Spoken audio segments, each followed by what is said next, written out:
Esse é o Ancapso e nós vamos falar sobre as tarifas do Trump, né? Como a gente falou ontem, já fizemos um vídeo sobre isso, o Trump voltou atrás nas tarifas, né? E pelo menos deu uma pausa de 90 dias, mantendo só em 10%, mas o principal ponto aqui é que ele recuou. Ele avisou que não ia recuar, ele falou que não ia ter pausa, não sei o que lá, e recuou, né?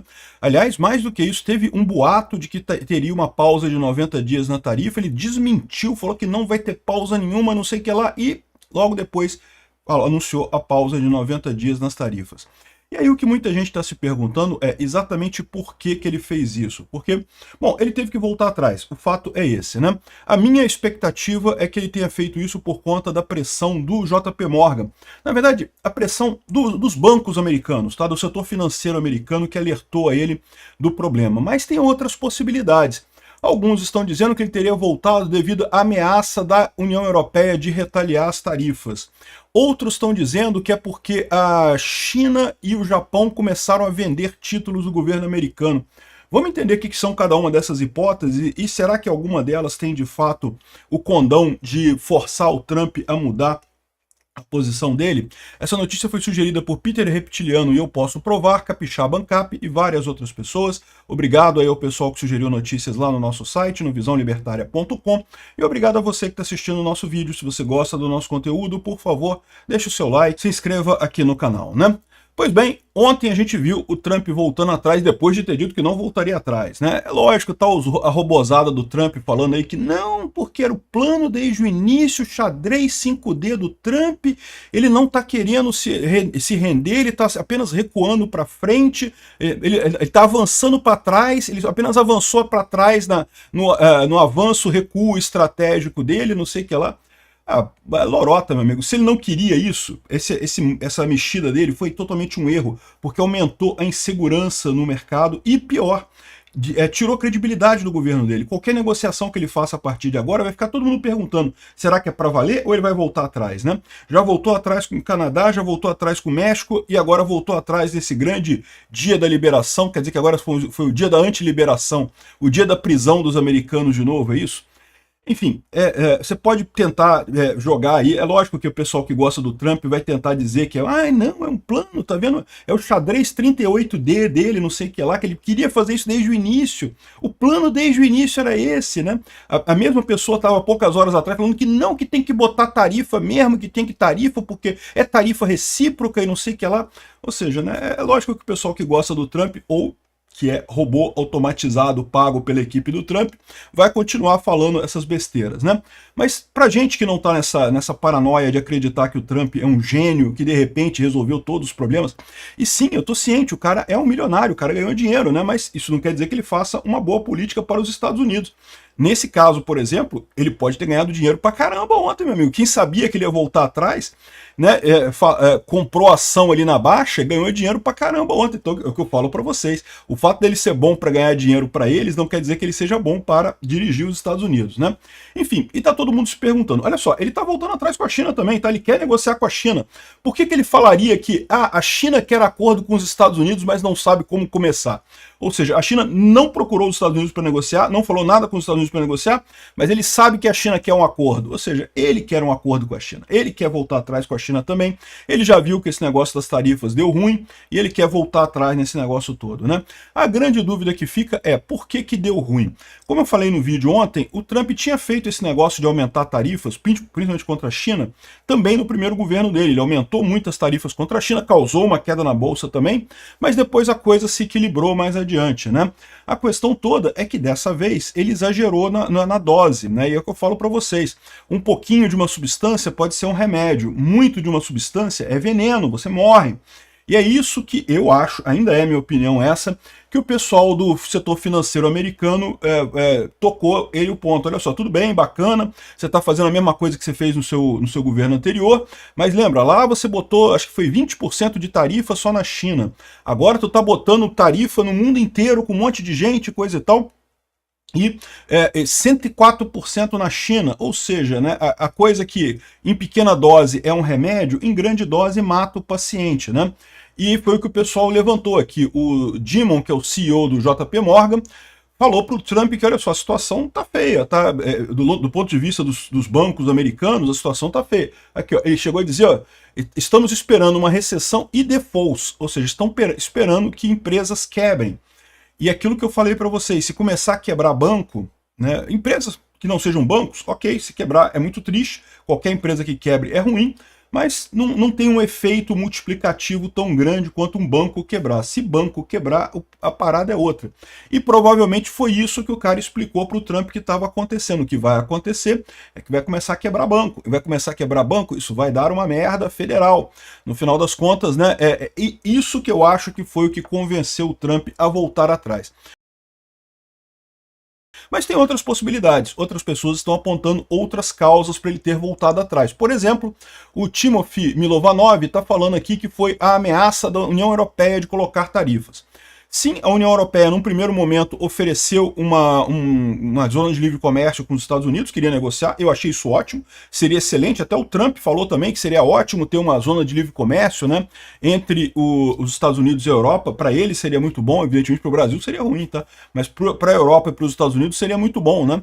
E só que o Trump falou que não, você lembra que ele falou isso? Ele falou, não tem que só tarifa zero, tem que também ter reembolso de não sei quantos bilhões e não sei o que lá, e botou um monte de coisas que, na prática, é dizer que não queria fazer o acordo, né? Aí a Europa planejou contramedidas que custariam 28 bilhões de dólares de importação dos Estados Unidos, ou seja, ia colocar uma série de outras tarifas e entrar no mesmo jogo da China. No momento que os Estados Unidos colocassem tarifas na Europa, a Europa colocaria tarifas nos Estados Unidos, ou seja, ia entrar no mesmo jogo. E o Trump, é verdade, ele começou a bater na China, a China aumentou a tarifa, ele aumentou também. A China aumentou também, ele aumentou também. Só que uma coisa é você brigar com um país. Isso é difícil. Entre a China e os Estados Unidos iam apanhar. Mas eu ainda acho, e eu falei isso aqui, que quem ia se ferrar mais seria a China no final das contas. Mas é diferente se você comprar briga com todo mundo. Se você comprar briga com todo mundo, fica todo mundo contra você, aí, meu amigo, os Estados Unidos se ferra mais do que o resto do mundo. E pode ter sido isso daqui, quando a Europa ameaçou subir as medidas, colocar medidas contra os Estados Unidos, o Trump viu que ele tinha duas opções. Ou ele dobrava a aposta, igual ele fez com a China, ou então, não, não vão parar nessa história e pronto, né? Pode ter sido isso que fez ele retornar. Pode ter sido um conjunto das duas coisas também. É verdade, aliás, pode ser um conjunto das três coisas. A gente vai falar sobre a terceira coisa, que é a venda de títulos dos Estados Unidos, né? Aqui, ó. E a Europa, de fato, pausou as tarifas contra os Estados Unidos por 90 dias também. Então, da mesma forma que os Estados Unidos pausou as tarifas contra a Europa, ele manteve apenas os 10%, a Europa também pausou as tarifas contra os Estados Unidos. Então, essa é a situação que a gente tem agora. O Trump pode ter peidado porque ficou com medo da Europa também ir no lado da China e começar a botar retaliação, né? Aliás, é importante notar isso, tá? Todos os países que ofereceram para negociar com os Estados Unidos, e teve 70 países que ofereceram para negociar com os Estados Unidos, e eu acho isso positivo pra caramba, tem que negociar mesmo e coisa e tal, muito legal, mas a verdade é que os Estados Unidos não negociou nada, né? Ele voltou atrás sem cobrar nenhuma alteração, sem cobrar nada. Então é sempre bom lembrar que ofereceram para negociar, mas no final ninguém negociou nada. O Trump não chegou a nenhum acordo com absolutamente ninguém. Né? E tem um outro aspecto dessa história, né? E que muita gente está falando, não, mas o Trump queria mesmo bater na China, era só a China que era a preocupação do Trump. E de novo, não acredito. Olha só o que está acontecendo, o Trump está querendo negociar com a China também, né? E o que pode ter acontecido, um terceiro fator, é a questão do mercado de títulos americanos. China diz que fará resposta conjunta com o Japão e Coreia do Sul a tarifas dos Estados Unidos. Essa notícia saiu no dia 1º de abril, ou seja, foi antes até do Liberation Day do Trump e coisa e tal. Os três países já tinham combinado de fazer uma resposta conjunta a essas tarifas americanas. E por que a China, o Japão e a Coreia do Sul juntos poderiam fazer? Que tipo de resposta que poderia ser?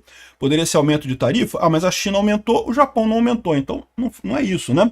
A resposta está justamente nos títulos do governo americano. O Japão é o maior dono de títulos do governo americano no mundo, né? Não, assim, se você pegar a maior parte, são investidores americanos mesmo. A maior parte é investidores americanos. Mas uma parcela considerável são investidores estrangeiros, e desses investidores estrangeiros, o Japão é um que tem uma grande quantidade de títulos, que tem maior quantidade de títulos, seguido logo em seguida pela China. Então a China e o Japão, eles têm uma quantidade muito grande de títulos do Tesouro Americano. Os Estados Unidos deve dinheiro para a China e para o Japão em grandes quantidades. E lembra, o objetivo do Trump, segundo a história do Navarro, né, porque o plano do Navarro é esse, é usar isso para reduzir a dívida americana. Né? É um plano que não ia funcionar, como eu falei para vocês, é um plano burro, é um plano keynesiano, é um plano haddadista, parece coisa que saiu da cabeça do Haddad, do Manteiga, não ia funcionar, mas o plano dele era justamente você pagar a dívida americana com esse dinheiro do aumento do imposto devido à importação, né? Só que aí, o que começou a fazer, o que a China e o Japão começaram a fazer? Começaram a vender títulos do governo americano. E lembra, título do governo americano, igual ao governo brasileiro, o governo americano está o tempo todo também tentando vender esses títulos. O resultado disso é que, como tinha um monte de título do governo americano no mercado, o governo americano começou a precisar subir os juros dos títulos para conseguir vender os títulos deles, né? Então tá aqui, ó, a decisão do presidente Trump de atrasar as tarifas por 90 dias está ligado à atividade japonesa de vender dívidas americanas, de acordo com o repórter da Fox Business aqui. Ontem, a Casa Branca capitulou devido ao mercado de bonds, né, ao mercado de títulos da dívida. Os especialistas financeiros reportam que Japão, não a China, que causou a venda de títulos que levou a aumento dos juros. Ou seja, olha o que estava acontecendo. O Trump queria fazer toda essa coisa para baixar os juros da dívida americana, para o Fed baixar os juros lá, mas os juros que interessa é os juros que os Estados Unidos têm que pagar para emitir novos títulos. E isso estava subindo aqui. Olha só o que aconteceu aqui. Ó. No primeiro momento, quando o Trump anunciou, o tarifaço, de fato, os títulos caíram. Caíram por quê? Porque todo mundo viu que era o plano do Navarro, ou seja, vai ter menos atividade econômica mundial, o Fed vai baixar a taxa de juros nominal lá nos Estados Unidos, vai ter menos comércio, vai entrar mais dinheiro para o governo americano, não para os americanos. Os americanos se ferram com as tarifas, mas o governo americano vai arrecadar mais e com isso vai poder baixar os juros do coisa. Então caíram os juros no primeiro momento. Só que justamente no dia 7 de abril começaram a subir os juros aí. Como é que subiu os juros? Por que subiu os juros? E a resposta do que subiu os juros foi justamente o Japão vendendo títulos da dívida. Dizem que num acordo com a China também estava ameaçando vender. Não foi a China ainda, foi o Japão, que é quem tem mais títulos da dívida americana, mas a China também estava preparada para vender e a Coreia do Sul também tem uma quantidade considerável de títulos aqui da dívida americana, também venderia esses títulos, né? E aí, ou seja, o efeito pegou o Trump no calcanhar dele, né? Que o Trump estava querendo fazer tudo isso para baixar os juros da dívida, para ele poder ter folga orçamentária, para ele poder torrar dinheiro com outras coisas. No final das contas, o movimento estava aumentando os juros da dívida, estava piorando a situação para todo mundo. É o que está dizendo esse analista aqui, né? E faz sentido se você olhar os dados, né? O valor dos títulos do Tesouro Americano estava com um valor aqui de juros de 3%. Começou a cair, que era o que o Trump queria, começou a cair aqui com o tarifaço do Trump, chegou a 3,8%, só que depois começou a subir de novo, chegou a bater 4,5% e estava embicado para subir mais, né, à medida que o Japão está vendendo. Por quê? Porque com essa incerteza toda, ninguém está fazendo negócio, ninguém está comprando, ninguém está vendendo, o Japão vendendo a parte dos títulos dele, que ele é o maior possuidor de títulos, causava esse efeito todo aqui de aumento dos juros e a tendência era subir. Ou seja, no final das contas, o que o pessoal está mostrando é que sim, a China e o Japão têm medidas, têm maneiras de contrapor essa política de tarifas do Trump sem ser com as tarifas próprias, né? Ou seja, o Japão não botou tarifa nenhuma, só foi lá e vendeu a dívida, não quero mais dívida sua. E aí, meu amigo, isso pegou o Trump no contrapé no final das contas, né? No final das contas, o importante é que o Trump voltou atrás, menos mal. Você pode ver aqui que o juros voltou ao patamar mais ou menos de 4,3%. O Trump não conseguiu absolutamente nada do que ele queria com esse negócio até aqui. Vamos ver como é que a coisa vai caminhar daqui para frente, mas parece ser mais uma dessas tentativas erráticas do governo, né? Políticas heterodoxas nunca funcionam em economia. Quanto mais o Trump resolver mexer, mais vai piorar a coisa, né? Vamos torcer para que a coisa se acalme daqui para frente, que não tenha novos desdobramentos. Eu ainda acho que foi o JP Morgan que convenceu o Trump, mas pode ser que seja um conjunto das três coisas, pode ser que tenha um fator aí de cada um desses pontos aí. Os banqueiros americanos, quando eu digo JP Morgan, é lógico que eu estou querendo dizer o setor financeiro americano, né? Ele foi o porta-voz do setor financeiro americano, os outros bancos também estavam falando a mesma coisa, então isso teria sido o principal fator, mas também teve o fator da União Europeia e também teve o fator da China. A União Europeia ia ter a briga, os Estados Unidos já está brigando com a China, ia ter a briga com a União Europeia também, daqui a pouco brigar com todo mundo, aí, meu amigo, nem os Estados Unidos conseguem comprar essa briga com o mundo todo, né? E o pior é a questão dos juros dos papéis americanos, que estavam explodindo por conta da venda do Japão, também talvez mais um fator nessa história toda. O Trump percebeu que o Navarro é um burro, como bem disse o Trump, como bem disse o Musk, né? O Musk já chamou o tal do Navarro de burro, e é mesmo, é um Haddad da vida. Então, ou seja, o Trump percebeu ainda que não adiantava fazer isso, que os juros da dívida ia continuar alto, porque a China e o Japão ia garantir que isso iria acontecer. Ou seja, foi obrigado a voltar atrás.